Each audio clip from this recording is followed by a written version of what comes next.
हमेशा साथ घुमा करते थे।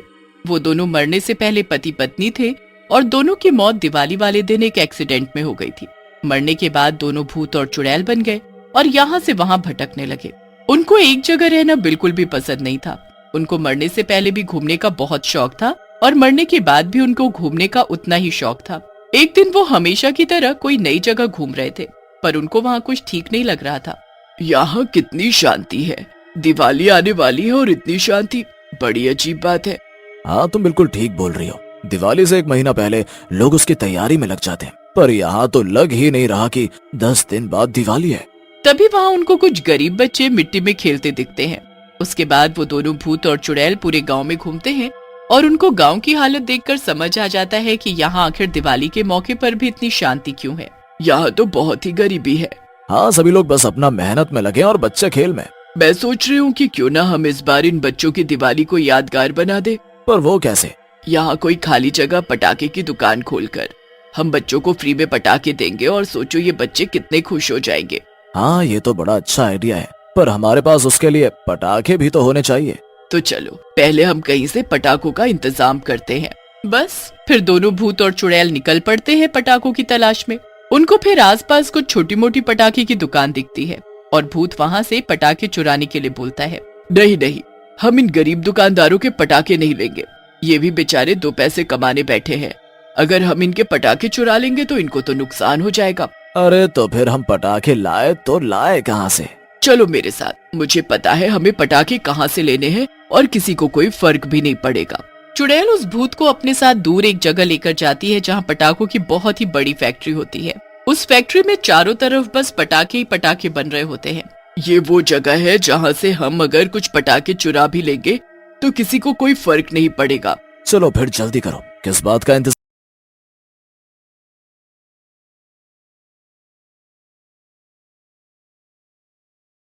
दोनों चुड़ैल भूत फिर वहाँ से ढेर सारे पटाखे चुरा कर उस गांव में ले आते हैं और एक खाली पड़ी जगह पर पटाखे की दुकान खोल लेते हैं।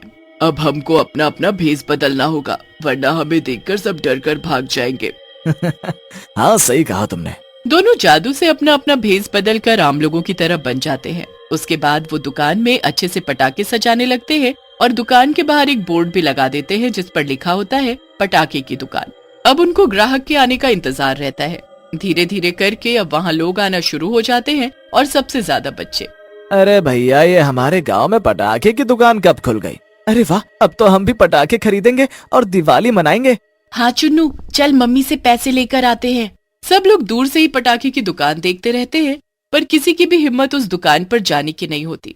वहाँ सब लोग इतने गरीब होते हैं कि खाने को मिल जाए उनके लिए वही बहुत होता है। पटाखे खरीदना तो उनके लिए सपने से कम नहीं था। पर उनमें से चुन्नू और मीना अपने घर पटाखे के लिए पैसे लेने जाते हैं।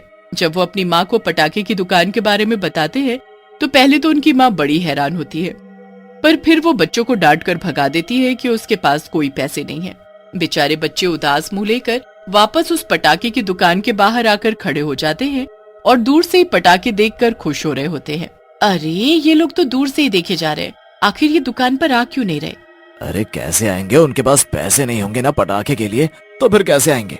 देखो, अगर हमने इनको मुफ्त में पटाखे बांटना शुरू कर दिया तो इन लोगों को हम पर शक हो जाएगा। तो हमें अब कुछ और ही सोचना पड़ेगा। हाँ, तुम बिल्कुल सही बोल रही हो। दोनों बहुत देर तक यही सोचते रहते हैं और फिर चुड़ैल को एक आइडिया आता है। क्यों ना हम एक खेल खेलें? हम गत्ते से गोल चक्र बनाते हैं और फिर उस पर हम एक जगह पटाखा और बाकी जगह पैसे पैसे लिख देंगे। फिर हम बच्चों को वो गोल चक्र घुमाने को बोलेंगे। एरो अगर पटाखे पर रुका तो उसे मुफ्त में पटाखे मिल जाएंगे, वरना उसे पैसे देकर खरीदना पड़ेगा। अरे पर बस एक जगह पटाखा लिखेंगे तो किसी की भी नजर उस पर कैसे रुकेगी? ज्यादा तो पैसे लिखे हुए पर ही रुकेगा ना, और यहाँ पैसे तो कोई देगा ही नहीं ना। भूल गए क्या कि हम भूत और चुड़ैल हैं? एरो कहाँ रुकेगा, वो हमारे हाथ में है, समझे? मैं तो सच में भूल ही गया था।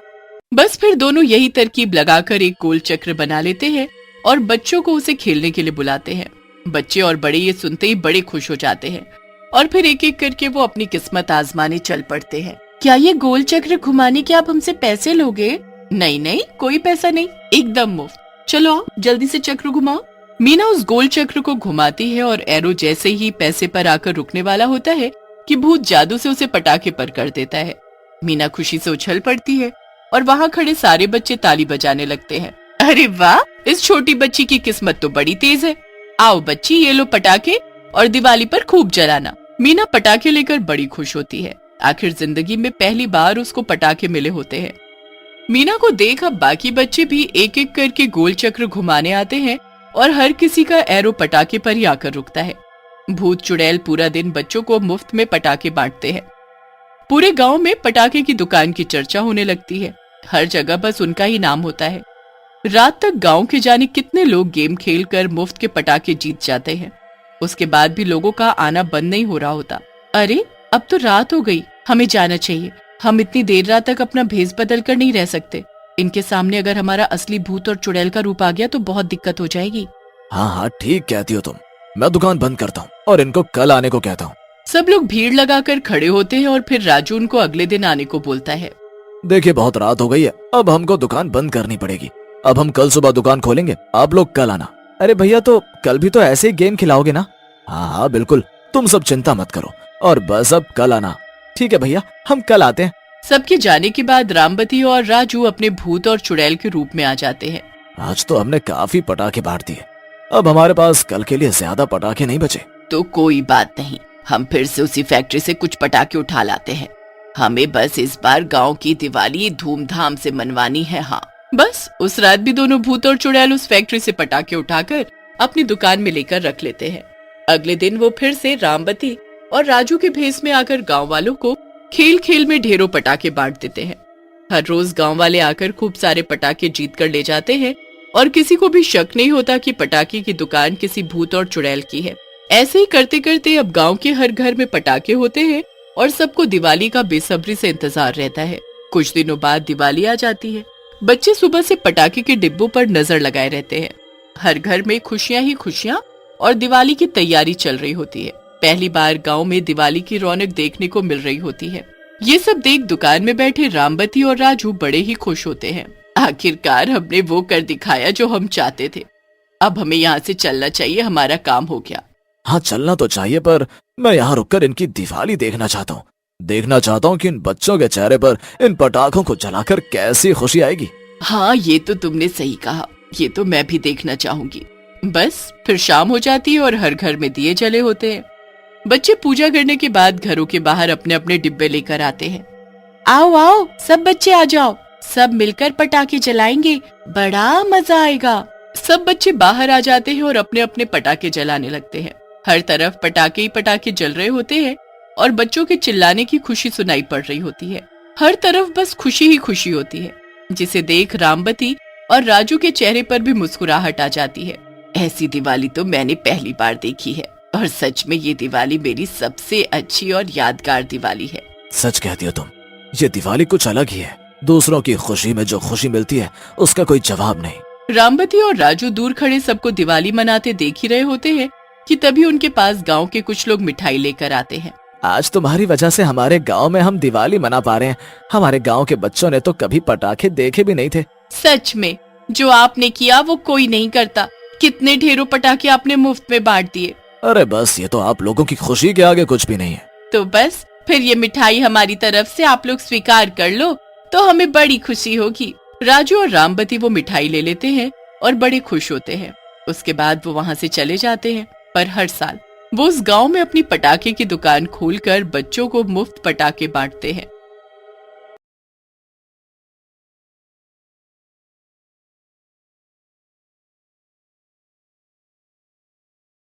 समुद्र के बीचों बीच बसे एक जंगल में एक चुड़ैल रहा करती थी। वो जंगल बहुत घना था, इतना घना कि वहां कोई भी इंसान आने में 10 बार सोचा करता था। वहां कोई भी इंसान न आने की वजह से चुड़ैल को जानवरों को मारकर ही अपना जीवन बिताना पड़ता था। थक गई हूं मैं जानवरों को खा खा के। कितने दिन हो गए मुझे किसी भी इंसान को खाए, लेकिन ऐसी जगह रहती हूँ जहाँ दूर दूर तक कोई इंसान दिखाई तक नहीं पड़ता। खाना तो दूर, इतनी भूख लगे होने के बाद भी मुझे कुछ जानवरों को खाकर अपना जीवन चलाना पड़ रहा है। समझ नहीं आ रहा क्या करूं, यहाँ से निकल कर जा भी नहीं सकती। तभी उसको वहां से एक शिप जाता हुआ नजर आता है। उस शिप के ऊपर लोग पार्टी कर रहे होते हैं, लेकिन वो शिप उसके टापू से काफी दूर दिखाई देता है। एक जहाज भी नजर आया तो भी इतने दूर, और लोग इसमें पार्टी कर रहे हैं। चलती हुई जहाज पर पार्टी, वाह, और मुझे देखो, मैं यहाँ ऐसे अकेली पड़ी हुई हूँ। तभी उसके दिमाग में एक जुगाड़ आता है। कैसा हो अगर आते जाते जहाज वालों को इस टापू पर भी एक पार्टी प्लेस मिल जाए, जिससे वो यहाँ रुकेंगे, पार्टी करेंगे। उनकी पार्टी के साथ साथ मेरी पार्टी भी हो जाएगी। अगले ही पल से चुड़ैल अपने जुगाड़ को पूरा करने के लिए अलग अलग जुगाड़ करके चीजें इकट्ठी करती है और अपना एक कॉटेज तैयार कर देती है, जो देखने में बहुत सुंदर होता है। कोई उसको देखकर ये नहीं बोल सकता कि वो जुगाड़ से बना हुआ है। जुगाड़ू चुड़ैल इतना अच्छा कॉटेज बनाकर खुद पर हैरान हो जाती है। वाह,